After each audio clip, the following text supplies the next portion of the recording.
السلام علیکم ورحمۃ اللہ وبرکاتہ۔ اللہ رب العزت قرآن پاک میں ارشاد فرماتا ہے ان مع العسر یسرا، بے شک مشکل کے ساتھ آسانی ہے۔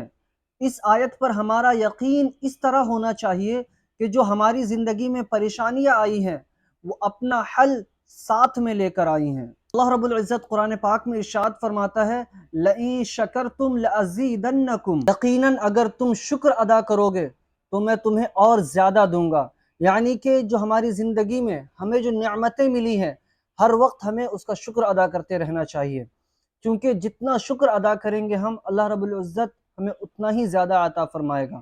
اور ہمیشہ یاد رکھیں ہمارے پاس شکایت کی بہت بڑی لسٹ ہوتی ہے لیکن شکر کرنے میں ہم پیچھے رہ جاتے ہیں۔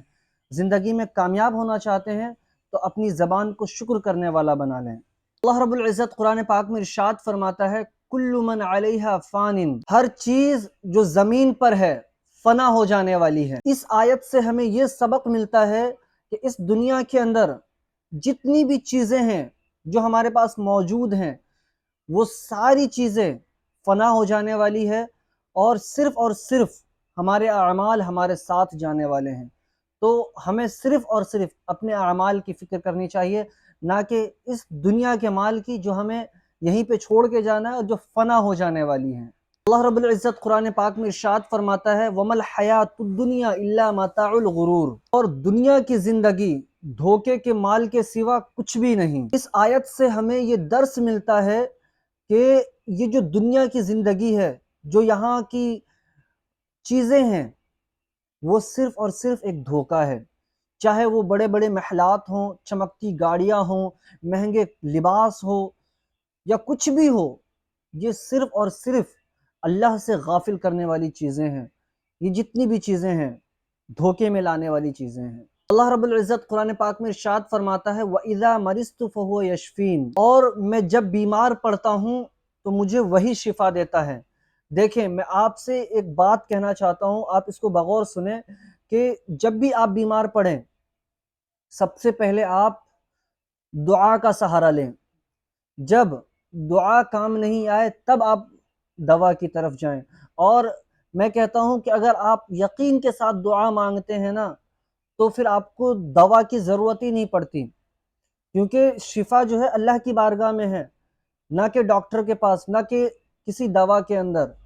کیونکہ جب تک آپ دعا نہیں کریں گے اللہ رب العزت آپ کی دوا میں شفا بھی نہیں بھیجے گا، کیونکہ شفا کون دینے والا ہے؟ صرف اللہ کی ذات شفا دینے والی ہے۔ تو ہمیشہ آپ یہ اپنا معمول بنا لیں کہ چھوٹی بیماری ہو یا بڑی بیماری ہو، سب سے پہلے ہمیں اللہ کی بارگاہ میں جانا ہے اور اللہ سے دعا کرنی کہ اللہ تبارک و تعالی یہ جو بیماری ہے یہ تیری طرف سے آئی ہے اور تو ہی اس کو شفا دینے والا ہے۔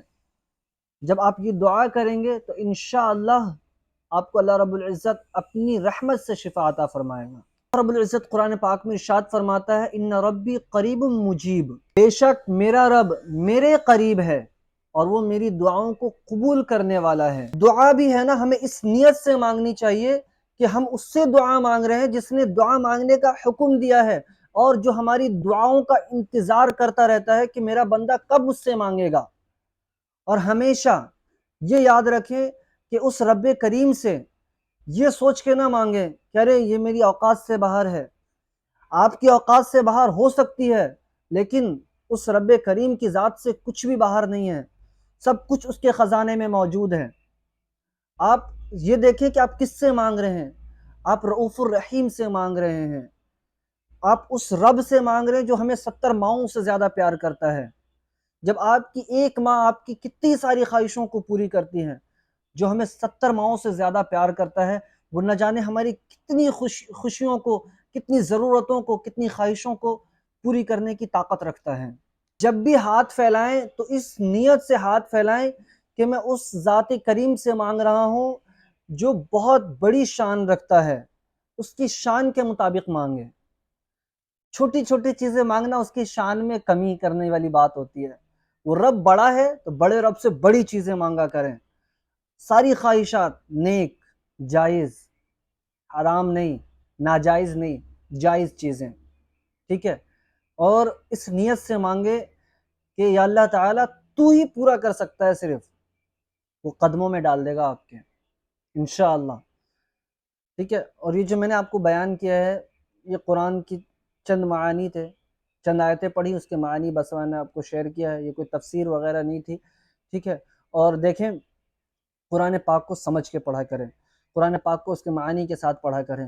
ٹھیک ہے. کیونکہ یہ کتاب، یہ قرآن خود کہتا ہے ہدی للناس، میں لوگوں کی ہدایت کے لیے آیا ہوں. لوگ کہتے ہیں کہ قرآن کو صرف معانی کے ساتھ پڑھنے سے گمراہ ہو جائیں گے. بھائی جو کتاب ہدایت کے لیے آئی ہے اس کو پڑھنے سے کیسے کوئی گمراہ ہو سکتا ہے؟ یہ تو گمراہی والی بات ہو گئی کہ کوئی ہمیں بھٹکا رہا ہے. قرآن پڑھو اس کے معنی کے ساتھ تو ہمیں منع کر رہا ہے. آپ قرآن کو اس کے معنی کے ساتھ پڑھیں، بس جو اس کا مفہوم ہے اس کو سمجھ لیں. اسی کو آپ سمجھ لیں گے تو آپ کی زندگی کی بہت ساری پریشانیاں حل ہو جائیں گی انشاءاللہ. ٹھیک ہے. قرآن پڑھیں انشاءاللہ اور قرآن کے مطابق زندگی گزارنے کی کوشش کریں. میں آپ کا اپنا شاہ عالم نظامی. السلام علیکم.